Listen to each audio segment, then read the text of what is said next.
And so this time you got hundreds of firemen on scene, man. I mean, hundreds. There's probably 300 something plus people on this scene. And it was just a sea of red lights everywhere. And I ran up to my buddy David Griffin, who was pumping. He was the engineer on Engine 11. And I ran up to him and I said, David, what do we have? And he turned around. He said, Lewis is missing. He said, Travis, we got a lot more guys in there too. We don't know how many. And I was like, in that. I mean, because now the building is down and there's just fire everywhere you look. It's just fire blowing. His last words that you heard was my best friend, Lewis Mulkey, and his last dying words as he was burning to death. It's tough to hear. June 18th, 2007 started out as a normal day for us. We certainly weren't expecting any of that. We actually all got together. I was off duty that day, and we were having a golf tournament for another friend of ours who's a firefighter who was killed 4 months to the day prior in a car accident. And that was another really good friend of mine who got me the job in Charleston, actually. Really? Yeah. He was one of my other best friends. I mean, it is so paying homage to him, trying to raise some money for his family at a golf tournament, and we're doing what firemen do, and just like, you know, what SEALs do when y'all get together and cops do when they get together. We get drunk and we have a good time, and that's what that golf tournament was about. But by the end of the day, you heard the tapes. That's what we were all thrown into. And at the end of the golf tournament, we everybody's phones kind of started ringing, and we were all told the Sofa Superstore is on fire, and we all knew that was a horrible place to have a fire. We often referred to that as a death trap if that's one of the calls we ever had to go on, because we, as firefighters, you pre-plan buildings. That means you find buildings in your area and that could possibly be a threat or be very bad. So you had to like kind of strategically plan how you would face this monster in the event that would happen. How many buildings were like that in that city? Tons of them. Tons of them? Yeah, I mean they're everywhere. It's just old furniture store. It's actually an old grocery store that was converted into a one-story furniture warehouse. I mean, so it was a huge, like 100-something thousand square feet. Don't quote me on the square footage, but it was a big showroom, and then it had a big storage facility behind it, and that's where the fire started. So when we found out that building was on fire, we all got in our cars and just went. What were you thinking on the way there?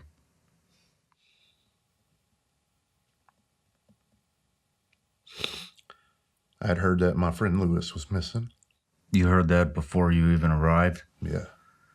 When you heard that it was the Sofa Superstore, did you know it was going to be fucking bad since that was already pinging on everybody's radar? Well, it's like I told you earlier, it doesn't never seems real until it's real. Yeah. And it just seemed like another fire. But when I heard he was missing, that extra adrenaline kicked in, and I drove faster. I broke through a police barricade with my vehicle. I mean, I didn't drive through it like Smokey and a Bandit or anything. We just went around it, and the cop was like, "What the fuck?" And I'm like, "Fuck you." I kept going.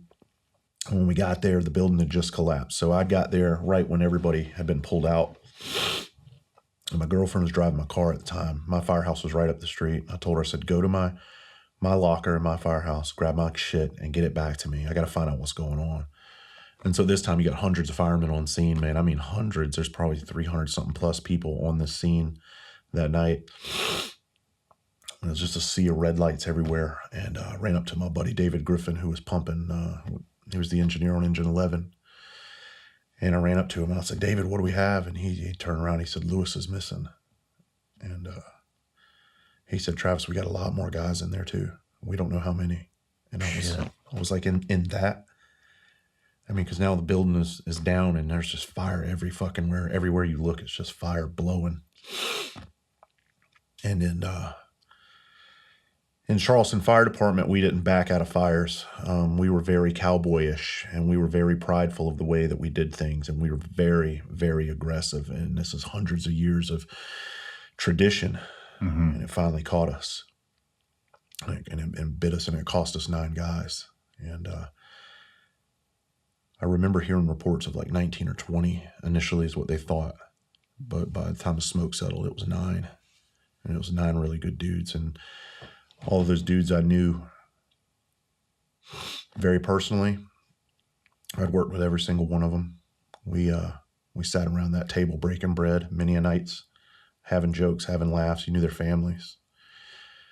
And Lewis was just happened to be my best friend because, I wasn't his best friend. He was one of those really cool dudes that had a lot of best friends, but he was my best friend.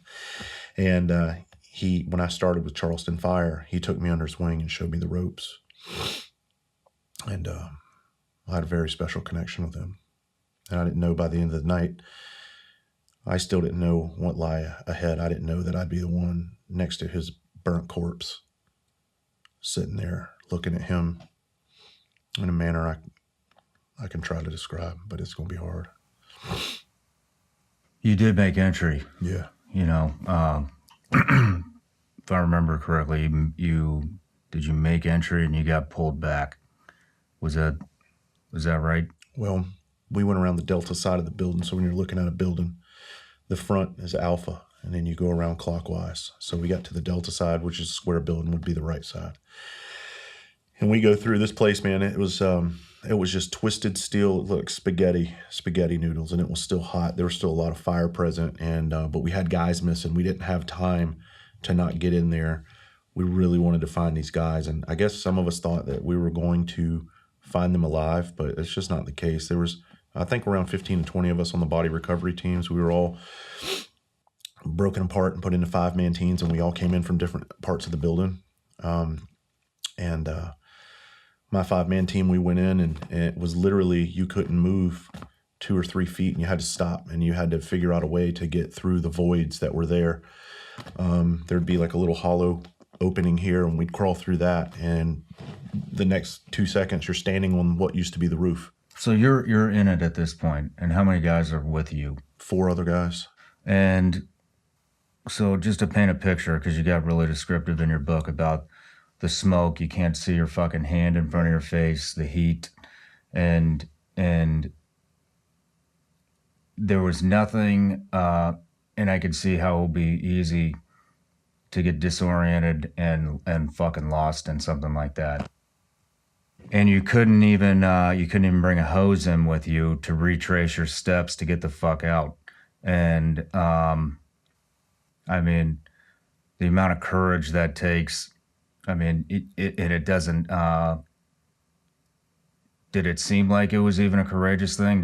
Probably didn't even go through your fucking head? It was just, we're going. Only thing is they wanted volunteers, and a lot of guys didn't raise their hand. No shit.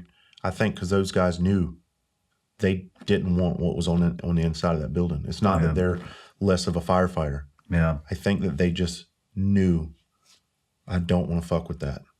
Yeah. And we're here to do whatever we got to do. But there was a select group of us that did. And I certainly, often say the worst decision I ever made was going inside of that building that night. But the best decision I've ever made in my life was going inside of that fucking building that night and carrying them all home. It didn't seem like anything courageous. It's just what needed to be done. Our guys are down. We got guys down. We got to do what we got to do. Let's push forward and go get it. So we didn't even have fucking air packs on our back because they were all used. Yeah. So we're choking on smoke, and we have what we call flash hoods. The firefighters have flash hoods, and when you put your face piece on, you pull your flash hood up, and it protects the skin right here, protects your neck and your ears. So we're choking on smoke, literally gagging on black smoke, and you can't see. There's and you're crawling next to big flames, fires, and they have ladder companies dumping water on top of us. And in a normal fire situation, you would never be operating inside of a fire when you have tower units raining water down, because they're just so powerful. It could hurt you. It could injure a firefighter, blow debris on them. It could push fire on top of them and kill them. But we had no choice. We had to go in. We had to do what needed to be done. And no matter where you're watching Shawn Ryan Show from, if you get anything out of this, please like, comment, subscribe, and most importantly, share this everywhere you possibly can. And if you're feeling extra generous, please leave us a review on Apple and Spotify podcasts.